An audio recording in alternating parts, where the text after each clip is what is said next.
At the end of this video, I'm going to have an answer to something I thought about this morning when I was half asleep. The 4 greatest notes in rock and roll history. You're so lame. Am I? Yeah. That's so sad. Oh, I'm sorry. You're wonderful. Oh, thank you. I am wonderful. Okay. So it's Friday. You say that every time. But it is Friday. Sometimes it's Saturday. Once it was Thursday. Once it was Sunday, actually. Once there was no video at all. Well, there was sort of a video.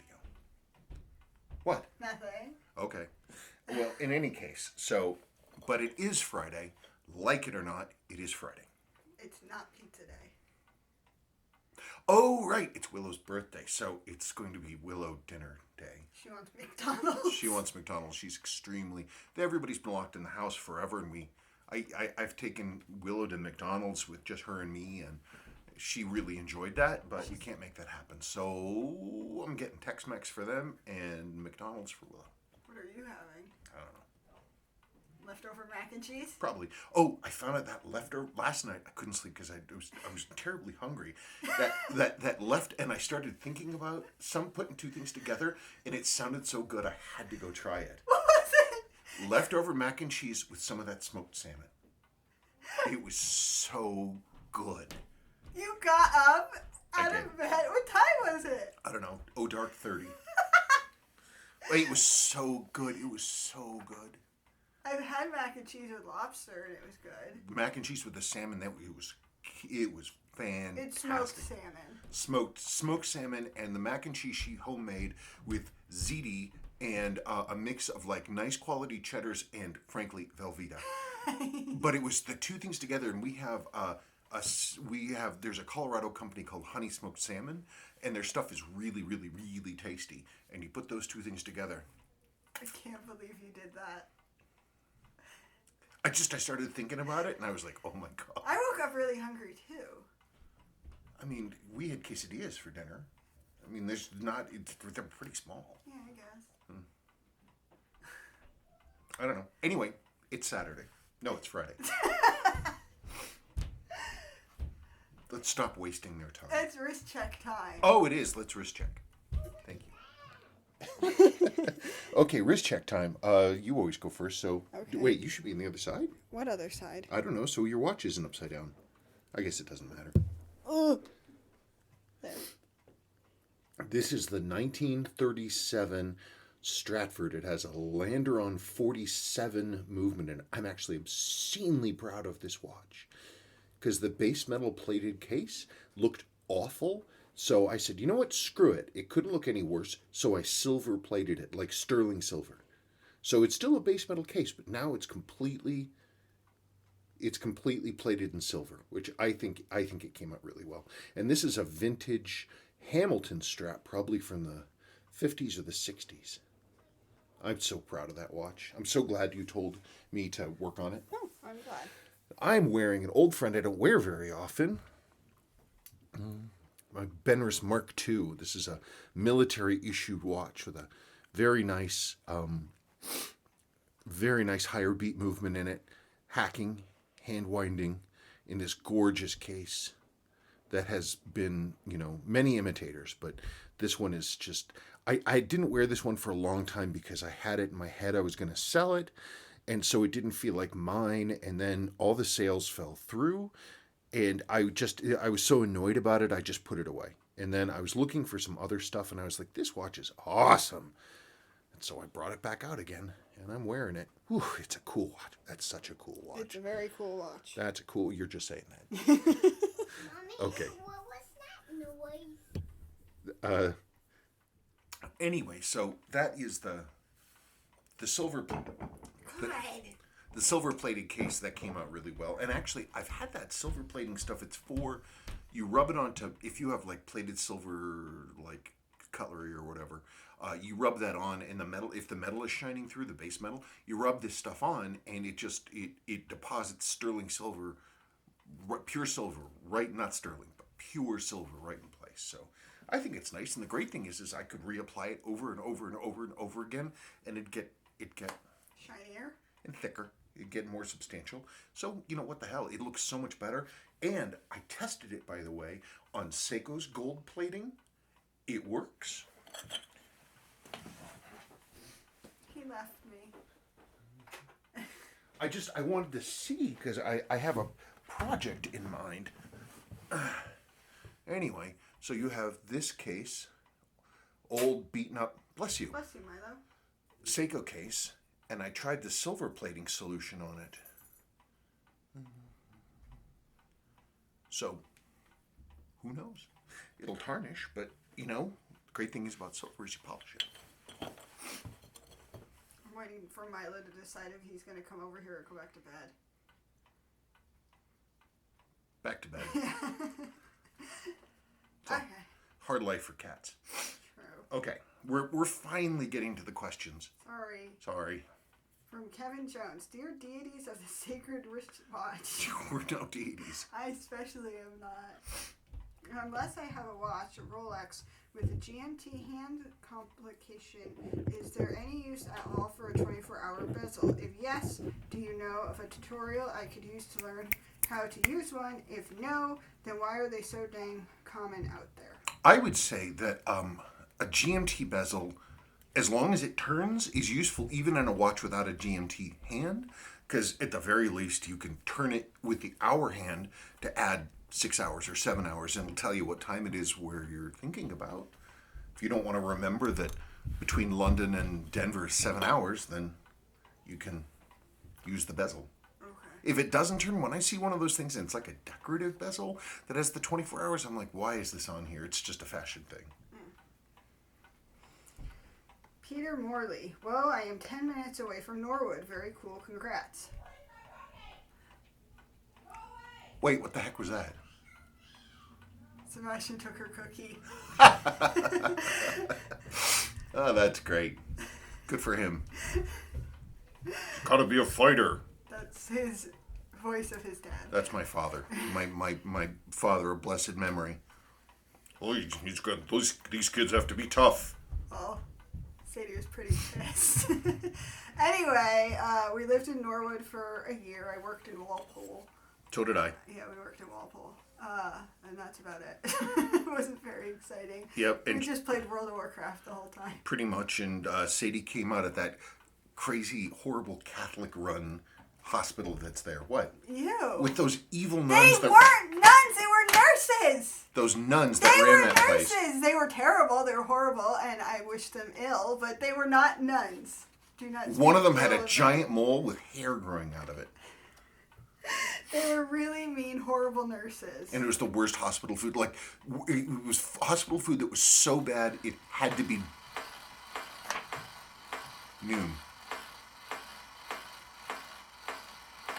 Hospital food that was so bad, I refuse to believe it was anything other than a deliberate choice to produce food that bad. Yeah, it was chicken, and it looked like it had a Sharpie chicken grilling things on it. Yeah. Like grill marks, right? It looks like it was painted on.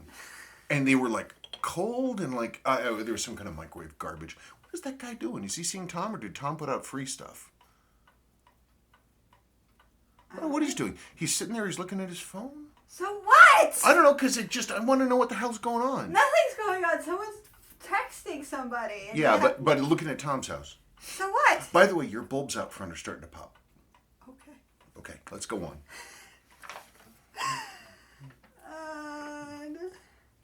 Randy Allen. Hi guys, great show from the Wrist Check. Love Sabrina Seamaster 300.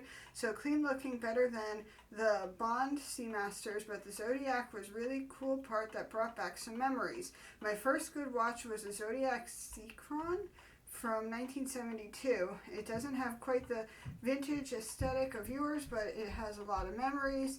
It has a Valjoux 72 under the hood. I still have it and it works well.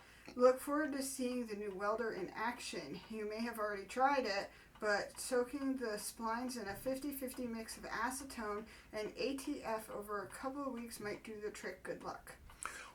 Well, He hasn't tried it.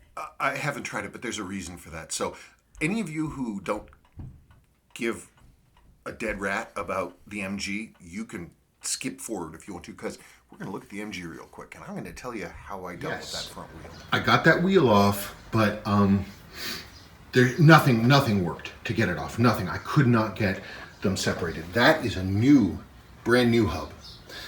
I tried torches, heat, multiple different kinds of rust penetrators, lots and lots and lots of physical force pullers. At one point, I rigged up a whole thing with cables and a scissor jack just to really put pressure on it. Absolutely not. All it did was bend the old rim. So eventually, I had to try to. I had to disassemble the wheel, everything. I had to disassemble. But the problem is, you can't just pull it apart because the way the disc brake works, it locks the whole thing together. So this is what I had to do. I used a Sawzall. Now, don't cry about that. These wheels were bad anyway. They're covered in rust. They're useless. And I have all new replacement wheels. Like this is that's one of the replacements I have right there. So don't cry for this wheel. It was done dirty and it's over. But that's what I had to do in order to get it out. I already threw the hub and everything else away because the hub and the center of the tire were literally locked together. Once I had them out, I tried everything to try to get them apart and they wouldn't move at all. I would have had to have cut the inner part of the wheel apart to get the old hub out. And that's the new one, so who cares? Anyway, so I tried everything. And eventually, just had to go nuclear. It's the way it goes. Tim Holton, make sure you get those floor panels fixed. I had a 61 Falcon with no floors in it. I had no choice but to take it to work in the rain one day. I hit some standing water on the highway and the water came up at me and it so hard it blew the crud and sand from the old rug I had on the floor up my nose. It was shocking and cold and I was soaked sitting there driving down the road. Why would you drive with no floor? You did what you did, man. You did. I would never do that. Unless that floor is fixed, I'm not going near that car. Of course the floor is going to be fixed. What do you think I bought a welder for? I don't know, because it's cool. No. No, I'm going to do it. I'm going to figure it out. We're going to get that taken care of. Okay. Yeah, I can't imagine trying to drive this thing. I mean, with the floors, you can't really see the holes from here. If I shone a light underneath it, one could. I don't know, it's wild. But this is underneath, this is the trunk. This is, because this car, it sat for 36 years. And so like here, this is the back boot lid, if you want to call it that, the hatch. This seal was bad and water just kept running down. And it actually rusted in through this, and then the water pooled here and just rusted it to nothing. So this absolutely is going to go. I have the new piece. I've started working out the spot welds, and then so I have to go around, do all the spot welds, and then this whole piece of metal will come out. The new one is right there. That's handmade in England. That's English heritage. So this will go away, and then I have a brand new gas tank, which is in that box. There's the old gas tank. Here's the brand new gas tank is in there. So this is the first step. Once I get this out and get the new one welded in place and all of this set up, though once I get this out, I'm actually going to start looking at the rear end and some other stuff to check it out, because I want to replace the leaf springs and all that crap. Okay. Slim Perkins. My dad had family with a farm in South Carolina. When I was young, I would scour the fields and find musket balls, arrowheads, stone tools, and all kinds of cool Indian artifacts. Can't believe you didn't like Picard. It was a great show. Discovery was good too. It's a little millennial-esque, but it's still good. I am a millennial, and I hate it. What? I want to go on a rant about Discovery, but I'm not going to. Good, because I don't feel like listening to you talk about it.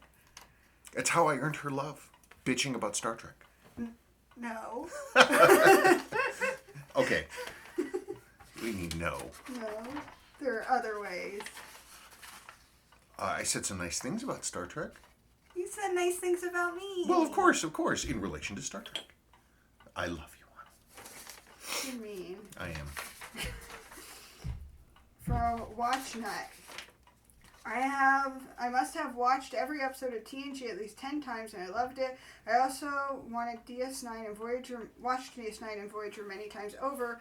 I was really looking forward to Picard and it was truly terrible. I don't think I could watch TNG again. My opinion of Picard has been extremely damaged. Wow. I read a thing that Patrick Stewart, when he was doing Picard, he was channeling in some ways his semi-estranged father, who was a retired, like, by-the-book military guy who was also an alcoholic that had, like, was really reserved and had, like, basically anger issues.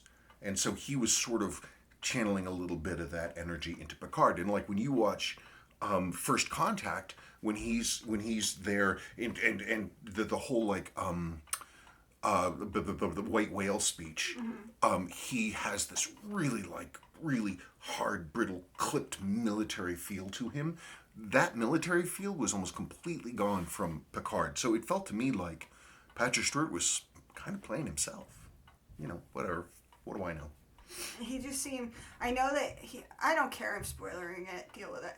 I know the character was supposed to be ill, and sorry, I just remembered what happened at the end, and it was so stupid.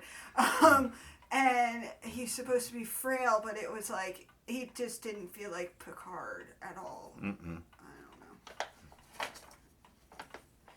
From Ryan Walters. Correction, good sir, I am but a humble high school teacher. You guys are wonderful and happy anniversary. On another note, Spencer, if you were to rank the best vintage quartz movements, what would be at the top of the list? I can't get away from the 7A series chronographs. They're such a master class in just going bananas. The fact that they're 15 joules when a quartz movement doesn't need jouling at all. In fact, you can make them out of plastic if you wanted. That they're so overbuilt. They're just amazing. The only thing that would make them better is if they had a full variable trimmer instead of just the little two-piece one that gives you a kind of crudish adjustment. If it had a variable trimmer, those things would be unbelievable. Unbelievable. Can you pause it? What? Pause it for a second.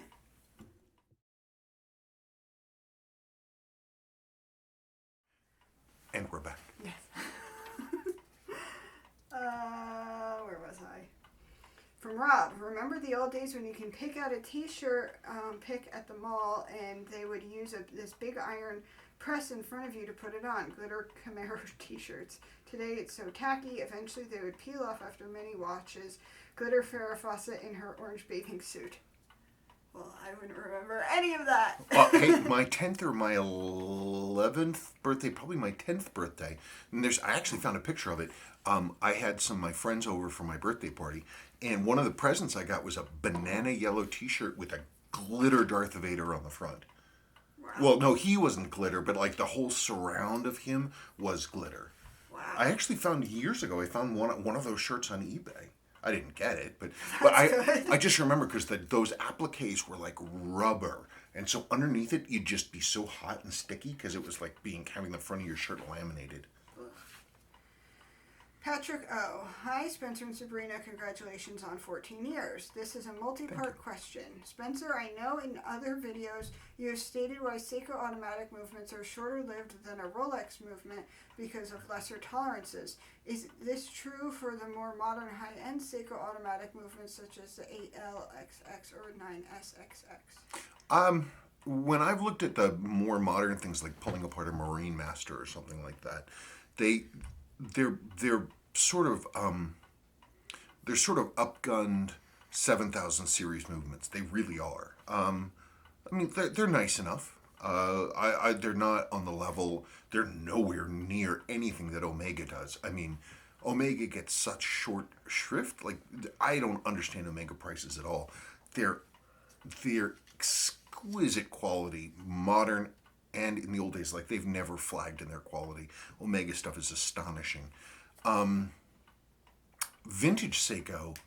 Did he ask about vintage Seiko? Well, it was 2 questions. I only read the first question. Are there any Seiko? Oh, it's this part that I had a mental answer to already. Are you reading the question? No, you read it. Are there any Seiko automatic movements out there that could be considered equivalent to the modern or vintage Omega Rolex movements? Absolutely. The 6218 and the 6216s are amazing. In some ways, they are far beyond, far higher quality than Rolex of their day. There's a couple advantages that Rolex has, hand winding for one, but the 6218 and 6216s, they're 39 jewels. They have they're hacking. They have jeweled mainspring arbor port top and bottom. They're unbelievable. I mean, they're only 18,000 bph, so they're kind of slow. But you know what? The early 1500 series Rolex movements were also 1500 bph, 15,000 bph, 18,000 bph. Ugh. Did you get it? My brain, yes. I mean, they only changed those in like the 70s when they went to 21.9. I never remember. Anyway, Seiko 6218s, they're so nice. The movements are so nice. Also, how does the Seiko 9F movement compare against the 7548, 7549? Well, let me insert a picture of that movement from the Seiko website.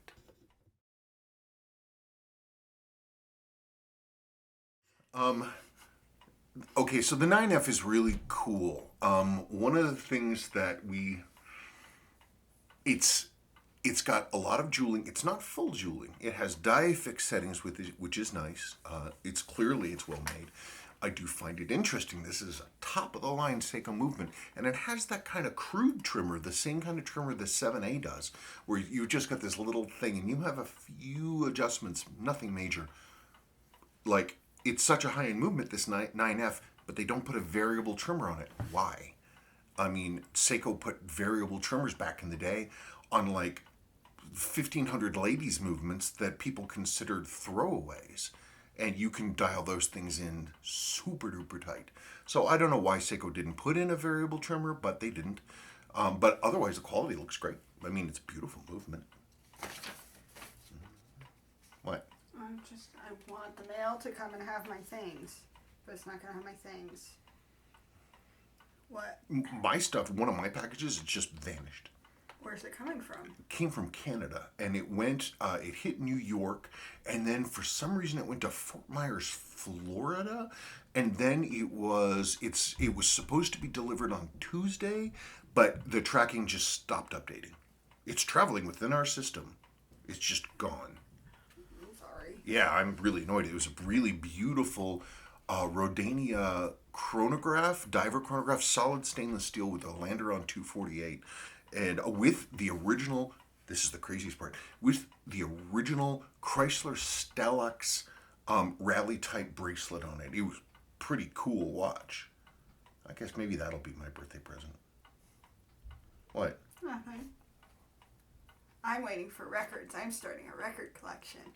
And I kind of bought them all at the same time, so they're going to all come at the same time, which is not today. It's true. And I'm going to, should I go ahead and buy that receiver from that guy? That's up to you. I don't know. No, it's a good receiver. It just annoys me that he's like, sure, I'll give you $5 off. I hate when people do that. I hate when people do that. Yeah, the make best offer. I never do that. No. Anyway. From Lane Edwards. Hey guys, fun video idea. Could you strip down an Orient movement and compare it to a Suwa 6000 movement? I'd love to. That would be very cool. I hesitate about buying a brand new watch, no matter how inexpensive, and immediately ripping it apart if it doesn't have a problem. But that's... You're a weirdo. Yeah, it's the watch doesn't want to be ripped apart. It just wants to be a watch. If there's a problem, sure, I'll do it. But I don't know. I should find another new Orient and buy it and just take it apart and then put it back together correctly. From Julie Hill. It's true, we have such deep, rich history here in the UK. Cool stuff can be found all of the time. Just need to keep your eyes peeled. I used to collect pottery and glass that would be thrown away in Victorian dump pits.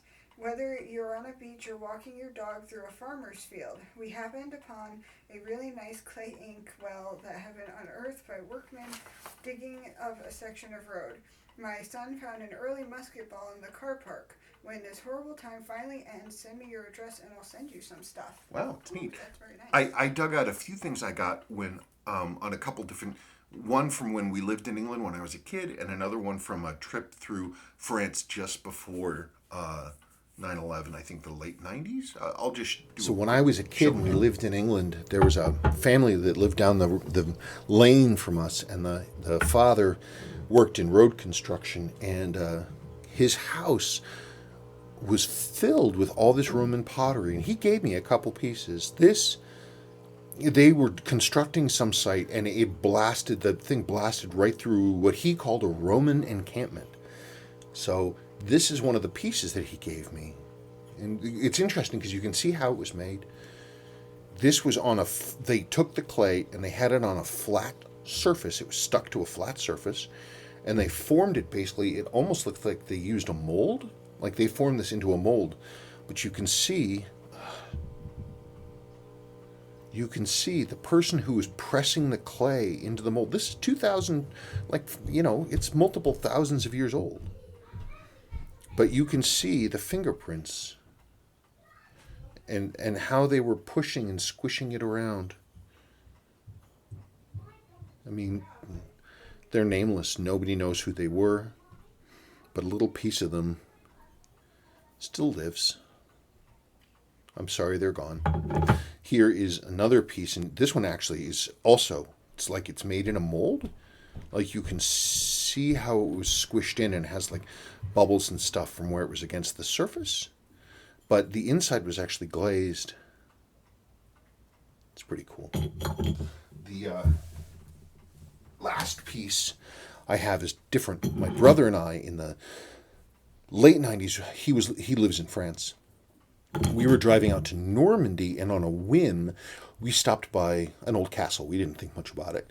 And they were doing some work on some of the walls. The castle was mostly gone. And they had clearly found all these potsherds, but they threw them, they just had tossed them into the gravel of the drive leading up to the thing. There were tons of these things, and they were in the middle of this gravel street, and people were going to be driving over them.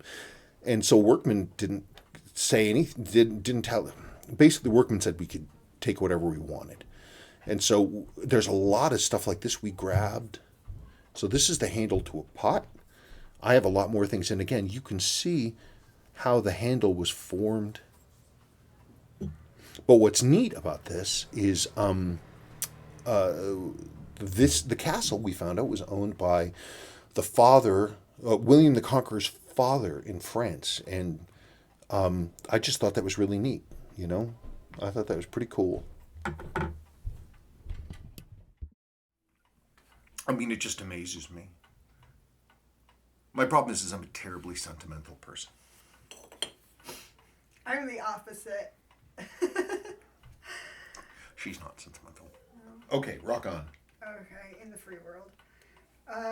Aaron Petterini. Hey, Spencer and Sabrina, thanks for the awesome video. Spencer, I was wondering if you had any tips on how to check the quality of a service without taking the case back off. I just got my 6139 6015 back from service and it's performing incredibly well, but I can't shake the feeling that something is off, especially with past servicing experiences. Thanks.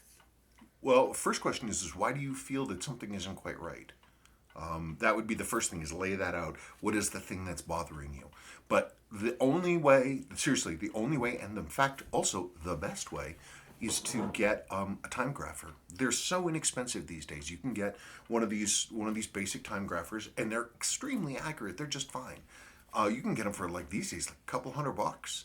And I would think that any watch collector should buy one. I'm a member of a group on Facebook called Watchmakers Helping Watchmakers, and there was one guy, and he posted pictures working on his amplitude for something, I don't remember what, and his picture was the same time grapher that I have, and there was some guy who was dumping on this dude. What do you know? You don't know anything. Your tools are garbage, and all these other old school watchsmiths were like, I've been at, one guy was like, I've been in this business for 34 years. I have high-end stuff, the old ones with the ribbon that comes out and does all this stuff, and I use the new one. There's no difference in terms of the accuracy and what they show. He said you don't blame your tools if you can't figure it out. And a number of people chimed in to agree with that guy, saying I use these things, they're fine. It's not like the old days. Solid state electronics have come a long, long way. And just because, an IBM mainframe in 1960 cost $400,000, that computer would have been blown away by what we have on our phones. So you have some old computer science guy, one can imagine, saying, "Oh, the old IBMs are where it's at." Technology's moved on. Okay. So get yourself, save your pennies and get one of those time graphers, and then that'll tell you everything you need to know. Ella Bay Forever. You share my envy of mudlarks. I'm not reading the... No, you don't. No, there's links. This person has a couple different other mudlarking people videos, YouTubes. Nicola White and C. Fines, S.I. Yes. Fines, Yeah. are my favorite London mudlarks. And happy anniversary. There you go. Okay. From Paul Seal. Having started off my career as C at the Royal Group of Docks in the East Ham on the Thames, I do remember that the first lesson was do not fall in the river, as you will spend the next month being drained of toxins. That sounds like the Hudson. Yeah. So dabbling about in the poisonous soup does have its downside. However, they do still dig up Roman and Viking ships, so it's all up to you.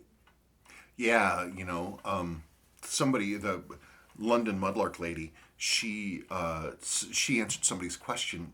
Somebody had asked her, with the coronavirus and everything being shut down, is the water in the Thames clear? And she laughed. She said, no, it's very muddy. It's always muddy, and that's just the way that it is. Matt KO4, happy anniversary. June 27th will be 15 years for us, and we also had a judge marry us in a park, and then we went to a Thai restaurant. We weren't in the park, we were in a room. We were in a room with a being handed vows to say. Yeah, being handed vows. We were like... I was, we just want to get... But he handed us vows and made them read us to each other. I don't know. I was out to lunch. It didn't even occur to me to buy rings. She had to remind me. I was like, shouldn't we get wedding rings? I just was like, honey, I was just doing my own thing. Am I blushing? A little. Anyway, but we did buy rings. We're wearing them now. Daniel 56. Happy anniversary. The wife and I are coming up on our 36th. Wow. And after 2 months in quarantine, we're still together. That's good. That's great. So are we. But we're used to being around each other all the time. But this reminds me of that quote I read you from Will Smith and Jada Pinkett Smith, specifically Jada Pinkett Smith. They're locked in this house together, and she's like, she said, we realize we don't know each other at all. We're having to learn to be friends.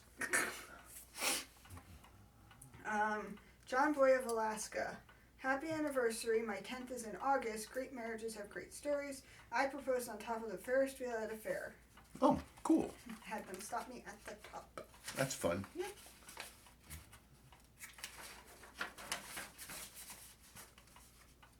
Andrew Warner. Thanks for answering my questions and happy anniversary, guys. Spencer, you're a lucky man. I am indeed. Oh, I'm still blushing. From Saul Brook, eBay seller Watch Time Co. has kanji day wheels for 7S 4R, but nothing for 6R. Wouldn't they take the same wheel? Mm-hmm. They should. I can't imagine why they wouldn't. So yes. I'm sorry. It's Watch. What's the name of this store? Watch Time Co. Watch Time Co. on eBay has the kanji day wheels. He's asking $20. He has them in black and white. So, yeah, no, Saul, they should be the same. But I can test here because I have both. So maybe I should have checked first. Okay, now we're gonna go in nerd zone. Oh, sorry, more Star Trek stuff. So, right? Because Saul always talks about Star Trek stuff. I think you're both being too harsh on Discovery and Picard. No. I love the Christopher Pike through line and the Talos 4 backstory. Well, those things are interesting. I'll agree, but we gave up on Discovery, so I haven't seen any of that. As someone who has been in a Star Trek world mind for over 50 years, it made me positively giddy. You either like Michael Burnham or you don't. I don't.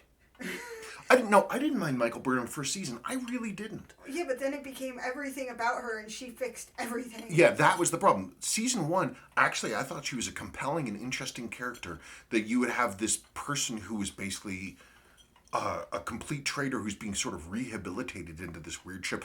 That was really cool. Also, Captain Malfoy was so awesome. I mean, Yeah, he was great. he was great. I mean, first season was really good. The problem is they went from being an interesting ensemble cast to being the Michael Burnham show with the Michael Burnham dancers. And Don't you dare start singing it. Michael Burnham, Michael Burnham, Michael Burnham, Michael Burnham. 24/7 Michael Burnham, where everybody's Michael Burnham, and the emergency medical hologram is Michael Burnham, and it's just Michael Burnham, and then the people coming from the future are Michael Burnham, and then it turns out in Picard that the evil artificial intelligence, the other thing, is Michael Burnham. That's the problem I have. Patrick Stewart kind of always plays himself. In Picard, he felt much like the dying Professor X in Logan, but without the telekinetic dementia. I think both he and Hugh Jackman should have been nominated for Oscars for that movie. I agree. I went to see it in the theater like 4 times, and I was certain Patrick Stewart would get nominated for Best Supporting Actor and not win, but he didn't get any acknowledgement. I'm surprised the movie got any acknowledgement at all. Anyway, happy anniversary. I think raising a menagerie of children, cats, and dogs is the honeymoon. Yeah, I think so. Life, our life just gets better. I think about it, and I'm like, I don't know. We're fortunate, and we're lucky in each other, and our lives just keep getting better. We spend every day together, and we have for a very, very long time, and it's fine, and it's normal, and it feels great, and it's us. I spent my entire childhood and teen years just wanting to belong. Oh, well, you belong. I belong here because I was the youngest of multiple siblings who ignored me or abused me. Well, take your choice, depending. And then, it's nice to be someplace where you really belong. Look at how happy Milo is. He's pretty happy. Daniel Blair, for shirts you should use blip shift. Okay. Okay, we'll look into that.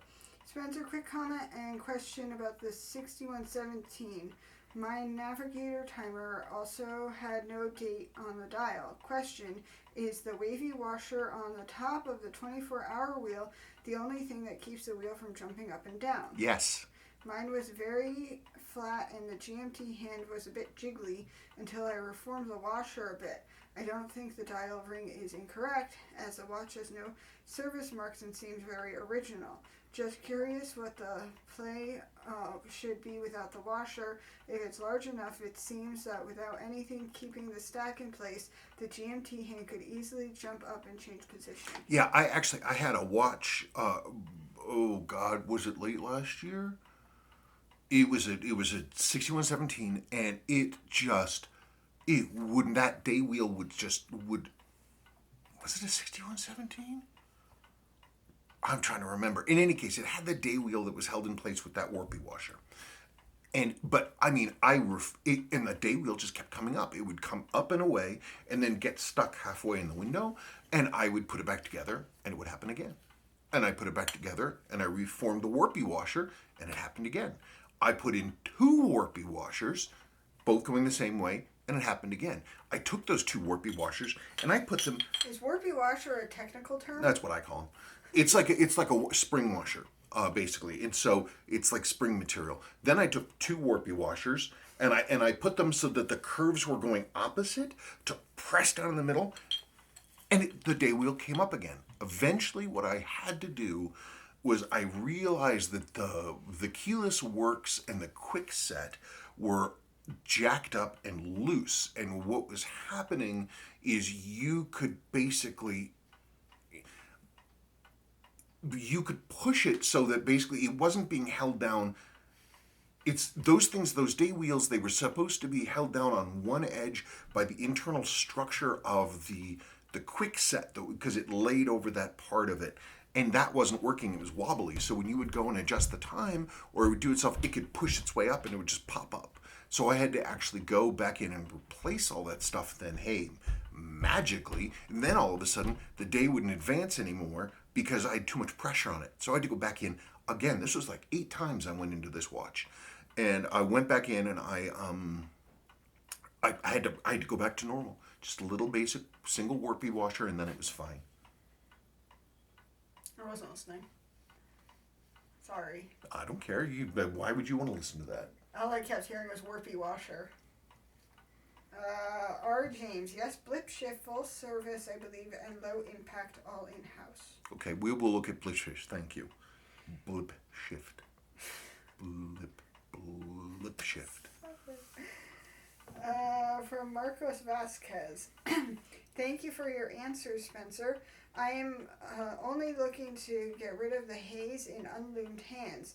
I wouldn't dare to try anything on loom. Regarding the corrosion on the case, I've managed to get rid of it by boiling for a couple of minutes in solution that is white vinegar and distills water. However, I would be reluctant to use oil to prevent corrosion because the pitting occurred where the bezel meets the case, and I'm afraid of oil making its way into the dial. The crystal is a pressure-fitted acrylic crystal, and there is no gasket. Yeah. No, well, I don't think the oil, I'm not talking about like motor oil or anything really viscous like that. You just want something that will block the surface of the metal from encountering something that will continue to pit it. There are compounds, chemical compounds out there that are specifically designed for bare metal to stop them from rusting. So that's something else also to think of. But I think the number one thing is just keep the darn watch away from water and clean it and treat it better than it was treated by previous owners. Mark Irvine. Hi, Spencer and Sabrina. I have a Seiko Quartz 7123-8550 that I picked up for very little money. My question is, it has a line head dial and I can find no information about these watches. They are available on eBay occasionally, and there is nothing on the internet nor on any watch sites that gives me any info on these. The dial is marked Japan MVT and cased in Hong Kong. From the serial number, it is an 80s issue watch. Do you know anything about these? Well, I can tell you the 7123s are actually nice movements. I really like them. They're really tight and they're low. They have a low profile. They're jeweled. They're all metal. The only real weakness is they don't have a cannon pinion as such. They have one of these things where the hour wheel section is sort of a snap fit on the cannon pinion itself with sort of springy bits, and they can wear out. But the movements themselves are great. That lion head thing, it's another one of Seiko's weird faux brandings, like sub-brands, micro-brands. I mean, they used to have a rampant line on the back of their watches in the early 60s, and I think that they were kind of referring back to that. Those lion head ones, whenever I see them, they're from like Southeast Asia, Saudi Arabia, that kind of place. So maybe it was a marketing thing that was targeted to those areas. I'm just guessing. Are you done? Am I ever done? From Seth Marty. I had a DTU like that when I was a teenager that got broken when I was skating and put it in my friend's glove box 2 days before her car got impounded. I wonder if that's my old watch. If so, I'm glad someone restored it. I don't know. Well, the very first DTU I ever bought her, she still has. It's It's a DTU. it's that military watch. It has the same dial as this. Oh. Right, yours. But we got it from Texas. And it had the crystal had been smashed out of it, and the hands had been flattened. Basically, the whole front of the watch had been smashed, and the hands had been damaged with the loom smashed out of them, and it was water damaged as well because the loom was blackened. And I completely cleaned it up. I put a new crystal in it. I reloomed the hands according to the original military specs, and we still have it. I need to actually service it for her again, but boy, it's a great watch. It's a really cool watch. So if you lived in Texas, maybe. What did she say? Please stop talking? Willow, can you please stop talking for like ever? You just hear the constant litany of Sadie. Please stop talking. I'm asking you to stop talking. Please. Because all Willow does is chatter. And that crying, that's her being dramatic. That's waterworks. Next thing she's gonna No, do. she's gonna come here and say Sadie did blank. You can hear it on the steps. She's coming down the steps. Did she realize that she's not supposed to be in here? I don't know. Well, we'll find out. If there's a knock on the door, we'll find out. BR, what vintage Seiko is the most valuable in today's market? 6159? Probably a 6159, 7000. I would say so. There are going to be individual models that are a lot more valuable, like the very first Astron, but it had a solid gold case, made in the late 60s. There are, some one-off watches like the one that Seiko made. It's like the Landmaster with a spring drive, but it was specifically, it went up with I almost said Soviet, with Russian cosmonauts. Well, would it have been the Soviets? It's a spacewalk, is what they called that one. I think. What? Would it have been the Soviet No. Union? This was in the 2000s. Of course, there's still the Soviet Union. What? There's still the Soviets, the Russians, the Reds. Please stop it! Not everybody gets your humor. Sorry, no. I'm referencing Dad, my dad. You got to be ready. The Reds come over the hill, and the Russians come over the hill. These kids are going to have to be tough.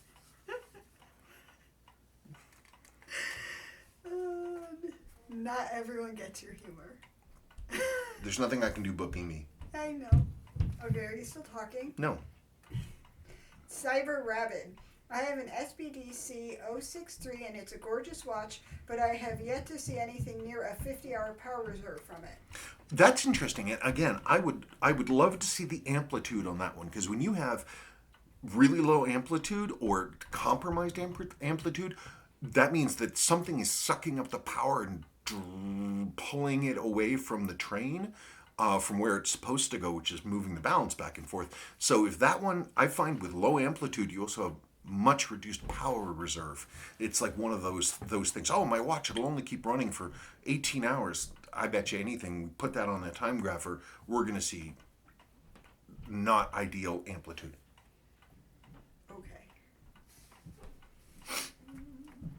All Tools Direct. Hi Spencer, I'm looking to purchase a 6139 notch case. Was it ever available on the blue dial, or can it be found on a yellow poke dial 6139? The notch cases came on blue and gold dials. So you'll see them on proof 6139 6000s, but not the 6001. Yes, the 6000, but not the 6001. I have a theory about that, but it doesn't matter. And also on the 6139 6009 proof, which is a blue dial. So yes, you'll see them, gold and blue. David Vallet. Hi Mr. Spencer, do you think the SHC033 bezel can fit with the Seiko 5H267A19? Absolutely, they're the same watch, except for the movement being different. They're one generation followed the other. They're the same gosh darn thing, and you just one goes onto the other. Craig Adam. It's a long one. Oh boy. Well, feel free to edit Here, if you need. can read it. I can. What's the gentleman's name? I don't remember. Craig Adam. Craig Adams from Wiltshire, England. That's where Terry Pratchett's from. Was from. No, he's still from there. He says it was one of the most beautiful areas of England. I've never been to Wiltshire. I'd love to. Okay. Hi, I'm new to the channel. You read out my comment in Mail Call 81 when I mentioned that my father passed away in December. Again, I'm sorry about your father's passing.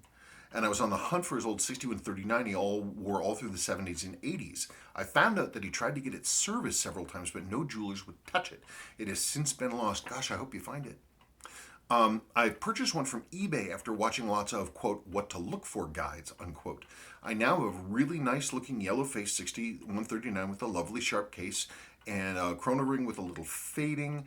The face is aftermarket but looks really good. The minute face looks really smooth without the concentric rings. Okay. It came fitted with the wrong crown without the gear, so the inner dial would not move. Coming from an electronics background and used to working with small things, your videos have given me the confidence to open it up and fix it with the correct crown and gear off of eBay. The only fault is that it now has the second hand does not reset to 12. It sets wherever it wants. The hand tube is broken. The hand tube cracked. And so that hand is just going to flop all over the place. There's potentially a fix. It depends how crude you want to get. But you can't really do too much fiddling with that unless you have the right Seiko movement holder. Now, the originals are really hard to find, the original Seiko movement holders, because they have metal points in them that support the chronograph wheel so that you don't jack up anything when you're putting pressure on dropping a hand. Finding originals is really tough, but if you go to Vintage Time Australia, he makes a recreation of those tools that works fine. You need to get one of those. Let's see. I do have a second 6139 with blue dial, and this works perfectly. I'm considering swapping the faces. This is a sentimental watch, and the yellow face is what I want.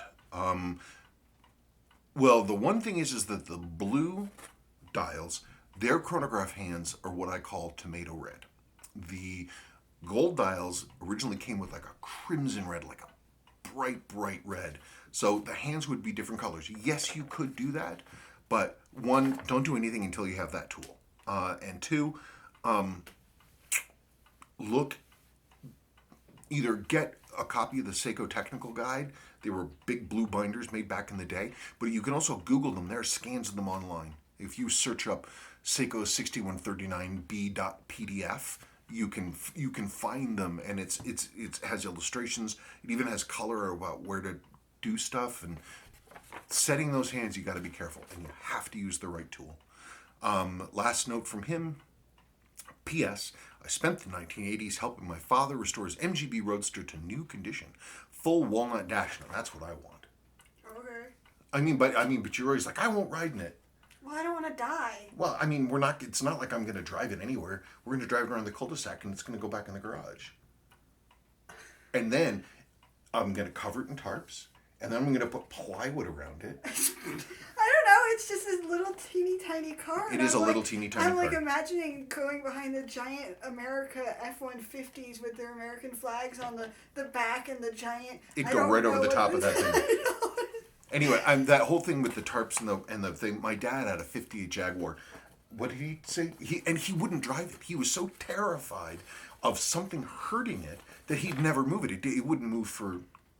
The gas skunked up in it. Yeah, it did. At one point, it sat for so long, the gas turned to shellac, and then Dad got an idea to start it. We didn't change the gas out, so we ran it for a little bit, and then he stopped it, and he's like, "Oh, that went pretty well." And he went back and started it again, but the shellac had glued the valves open in place, and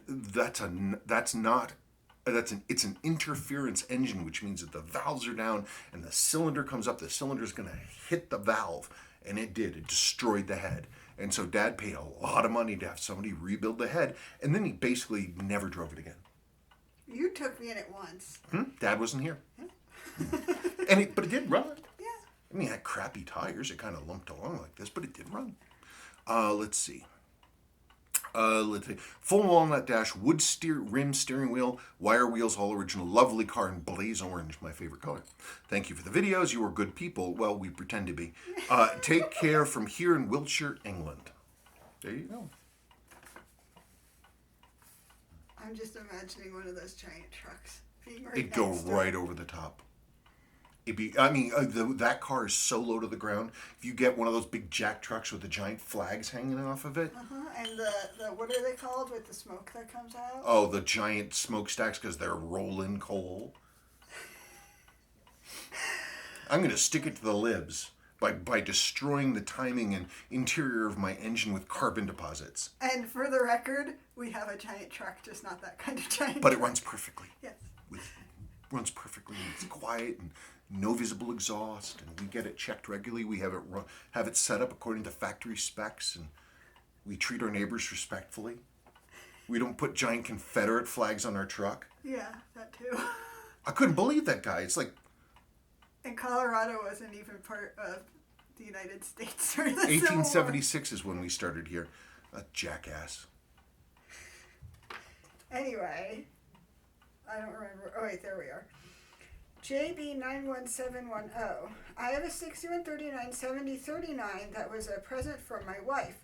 It has only had the crystal glass changed. It has never been opened. It starts up the moment I put it on.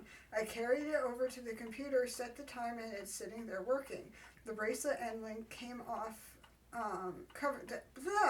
The bracelet end link cover came off and was run over by by a car. So I changed the bracelet with another from Seiko. It is still one of the most beautiful watches I've ever seen. It's almost in as new condition. In the 45 years I've owned it, it hasn't been worn much. It would be nice to get an original bracelet for it in the same good condition, even though I didn't like it back in the day. I was into Rolex Submariner style bracelets. Those watches that they call those the baby jumbo, because they're like they use the same style setup as the 6138 3000 watches. It's just smaller with a single subdial, not two. But yeah, Good job. they're really cool. They're really, really, really cool. Those bracelets are really rare. They're rare. They're hard to find. Your experience is typical. And whenever original owners would have these things and the bracelets would be damaged or get taken off or whatever, they'd get lost. And so they would... bracelets are far rarer than the watches themselves. Do you have any parts of the bracelet left? Do you have everything except the end link? So if you could tell me that, that'd be great. Because finding one that's tough. Are you done? I keep asking that. I don't know why. I don't want to interrupt you. I don't care. Nothing I say is important. That's terrible. Well, like this, I mean, come on, we can just re-record it. I mean, in that sense. Not the sense that what I say is meaningless and has no value and everything can be forgotten because we live in a dystopian future where everything's just falling apart and it's already breaking. We'll just let it fall to the ground. But no, nothing like that. I meant in terms of we can re-record stuff. Okay. From John Tocho. I really enjoyed this video. I have a 6309 from grad school days that I need to get into you to service. I love the two blue dial Seikos I got from you. Thank you, Spencer. Oh, thanks, John. I appreciate it. I'm glad you're happy with those. When I open the books again, it's going to be tough because there's no way I can take every single job. I mean, we get job inquiries literally every single day. Literally every single day. I haven't taken a new mail. Yeah, I know. So speed it up. We have one more question. Well, here, I'll do the one. Slim, what kind of mainspring winder do you use? Any idea how to get a good set without selling my kidney? There's a ton of vintage ones. The one I use are L&Rs. They're made in America. They're vintage. They have a bunch of different sets. And the L&R ones, they're great. They do really well. And that's it, folks. That's the end of the video. So. And now I'm gonna run out and get the mail. It's true. It's true. And I'm gonna. Willow's running out in her underwear. Have a great weekend, folks. Talk to you later.